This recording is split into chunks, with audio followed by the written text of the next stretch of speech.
ನಮಸ್ಕಾರ. ಕ್ರಿಸ್ಮಸ್ ಹಬ್ಬದ ಸನ್ನೆ ಭಾಷೆಯಲ್ಲಿ ಭಾಷಣ. ಎಲ್ಲರಿಗೂ ಶುಭೋದಯ ಹಾಗೂ ಕ್ರಿಸ್ಮಸ್ ಹಬ್ಬದ ಶುಭಾಶಯಗಳು. ಈ ಸಮಯದಲ್ಲಿ ಕ್ರಿಸ್ಮಸ್ ಹಬ್ಬದ ಬಗ್ಗೆ ಮಾತನಾಡಲು ಬಯಸುತ್ತೇನೆ. ಕ್ರಿಸ್ಮಸ್ ಯೇಸುವಿನ ಜನ್ಮ ದಿನೋತ್ಸವ ಡಿಸೆಂಬರ್ 25ರಂದು ವಿಶ್ವದಾದ್ಯಂತ ಆಚರಿಸುವ ಹಬ್ಬ.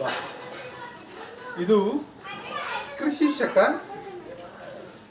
ಶಕ 4ನೇ ಶತಮಾನದಿಂದ ಆಚರಣೆಗೆ ಬಂದಿದೆ. ಆ ದಿನ ಚರ್ಚುಗಳಲ್ಲಿ ಸ್ತ್ರೀಯರು, ಪುರುಷರು, ಮಕ್ಕಳಾಗಲಿ ಪ್ರಾರ್ಥನೆಗಳನ್ನು ಹೇಳುವರು. ಡಿಸೆಂಬರ್ 24 ರಾತ್ರಿ ವಿಶೇಷವಾಗಿ ನಡೆಯುವ ಸೇವೆಗೆಂದು ಬಹಳ ಜನರು ಸೇರುವರು. ಚರ್ಚ್ಗಳನ್ನು ಸುಂದರವಾಗಿ ಅಲಂಕರಿಸುವರು. ಕ್ರಿಸ್ಮಸ್ ಪೂರ್ವ ತಯಾರಿ ಡಿಸೆಂಬರ್ದಿಂದಲೇ ಪ್ರಾರಂಭಿಸುವರು. ಕಾಗದ, ರಬ್ಬರ್, ಮೇಣದ ಬತ್ತಿಗಳಿಂದ ಚರ್ಚುಗಳನ್ನು ಅಲಂಕರಿಸುವರು.